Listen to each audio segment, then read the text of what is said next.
the last thing here is I wanted to highlight this here, that change of heart of King Griffin. Now, King Griffin is the CEO of a company called Citadel LLC, which I believe when I looked it up earlier, they have somewhere around 35 billion. That's a billion. That's that's 35 billion more than I have assets under management. And he basically called himself out directly because he was a staunch opponent of crypto and Bitcoin. And he basically said he has not been right on this call. He's made a complete U-turn. He knows that crypto has been one of the great stories in finance over the course of the last years. And the current market capitalization of the asset class is almost 2 trillion. Griffin. Go ahead. Good for freaking him. Good for you, dude. All these people that change their tune are trying to pretend like, oh, that never happened, or oh, it was a scam back then and now it's fine. Thank you for admitting when you're wrong. Like, for real. A lot of these people just came and changed their tune and never really said, hey, we were wrong about all those things that we said. They just kind of pretended like it never happened. So good for you, man. Yeah. So it's not just King Griffin. In the last 2 or 3 years, we've had a number of very prominent people that have changed their tune or just basically finally got orange pilled, from Bill Miller, who's a legendary investor, Kevin O'Leary, Mark Cuban, who initially early on, we don't even remember this now because he's been such a huge supporter of crypto in the last several years, but early on he hadn't been orange pilled yet. Ray Dalio, Goldman Sachs, massive institution, and also financial market advisor. A lot of people look to them for, it basically gives a lot of credibility when you have institutions like Goldman Sachs, and then BlackRock, the largest asset manager in the world, who now, were very quiet on it for many years. He even had some naysayers within the organization, but I think it was within the last month or so, they've even said that they're going to be offering crypto trading services under under their portfolios. And then the last one, and this one is a little bit on the fence, but I think it makes sense. But Warren Buffett, who has not publicly said that he's all about crypto and Bitcoin, but I think that's partially because he was such an opponent of it initially, but he's also made $1 billion investment in a fintech bank in South America called Neobank, which is essentially a crypto-facing bank. So what do you make of all this and everything that's going on with this Jeb and Tim? And I'm curious to hear Smay's thoughts as well. Well, I think the biggest name in that list is a name that a lot of people might not actually know. The name's Ray Dalio. Now, Ray Dalio is a billionaire, and he wrote a book called Principles talking about how he got there. Ray Dalio, if you don't know, is the asset manager that most of the world's billionaires look to for advice. He's kind of the world's biggest, most powerful, most influential asset management guy in the world. Everybody looks to him for leadership on what you should and you should not invest in. I'm talking Warren Buffett's of the world are looking and talking to Ray Dalio. This guy rubs shoulders with billionaires, and they're all talking to him. So when Ray Dalio changed his tune, I believe it was about a year ago. I forgot when it was when Ray Dalio changed his tune and started talking good about Bitcoin.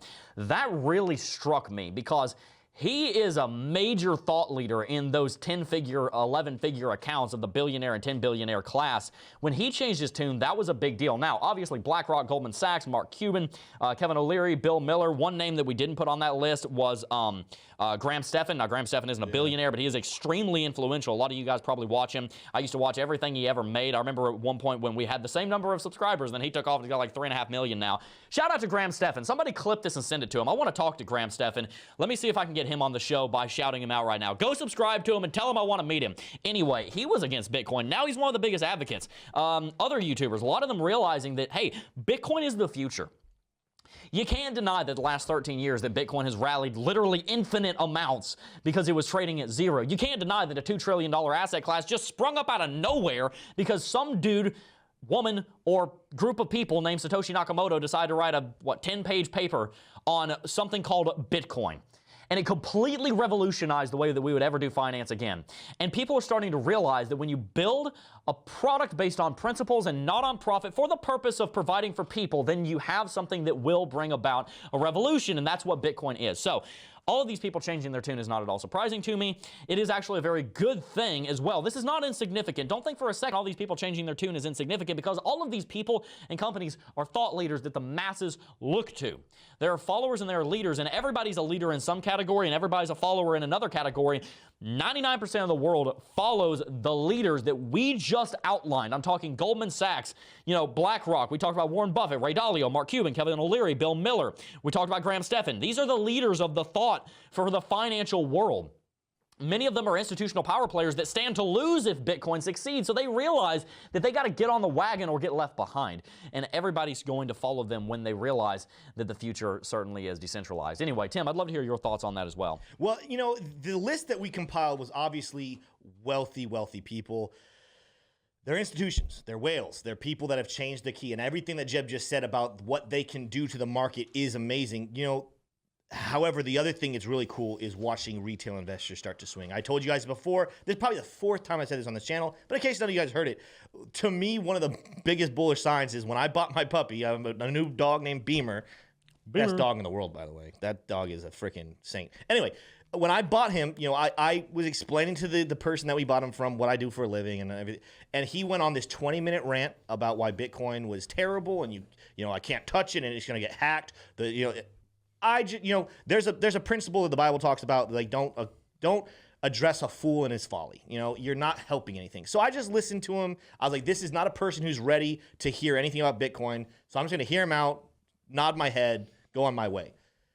About 2 weeks ago, while I was in Maine, we get a text message from the owner saying, hey, you know, I remember you said you do a lot with Bitcoin. Could we have a phone call soon? I'm actually kind of looking at getting into some of that. That is massive, because as good as it is that institutions and whales are starting to flip the script, my fear is if only the wealthy, if only the elite, if only the big dogs in the game flip their mind on Bitcoin, we're still going to have a problem where the power resides in too few of people. But as the retail investors start to flip their brain, what we see happening in Canada, we see happening in Ukraine right now, is starting to flip the mindset of even the retail investors. And yesterday I said, you know, we call the institution man now Bub. We have to do that. The little man needs to step up and say, you know what, Bub, I'm tired of you calling the shots. I'm tired of you taking all the power. I'm ready to flip the script and take the power back. That's exactly what Bitcoin was made to do. So I'm super excited and super bullish on all of these whales and institutional wealthy people begin to flip the script. But I'm more excited about is the everyday man, the retail investor flipping their minds on it, and it's the future. Yeah, no, cryptocurrency is the single largest financial populist movement in the history of mankind. You can quote me on that. Smay, what are your thoughts on all of this? I've said for a while now that I believe that crypto's adoption starts from the ground up. I think when the collective gets together, and we saw this with GameStop, when the collective, the retail gathers together, they are way more immensely powerful than the institutions want you to think you are. And that's the thing about it. Like, I think there's so much of this FUD about, oh, the retail can't do anything. The retail can't do anything. It's like, if the retail gathers together, it takes down hedge funds. We saw that with GameStop. So ultimately, guys, exactly what Tim just said. Crypto adoption, Bitcoin adoption starts from the ground up. And so instead of just waiting and hoping and praying that these big billionaires are going to change their minds, what you can do now, what you can start now is start to get your family members in on it, get your friends in on it, and start that adoption from the ground up. We're here on YouTube, we're making this channel. We are a bunch of just retail, you know, but we're using our platform to broadcast the idea that, crypto is a tool for financial sovereignty. It gives you ownership and sovereignty over your finances, and that you're not at the whim of the institutions, you're not at the whim of the governments. And the thing is, crypto itself, the technology, if we don't actually take advantage of it, we could just give it back to those systems. But it's going to take the intentionality and the education and gathering the people together to say, we're not going to let that happen with this. We are going to use the technology at its advantage and keep it where it needs to be, supporting decentralized projects and evangelizing that to the rest of the world. And because it starts from the ground up, and that's where it's going to change the world. So, amen. Well, go ahead, Kelly. Can I just want to make one point about it too. You know, we love to see these different stories about billionaires or institutions changing their mind.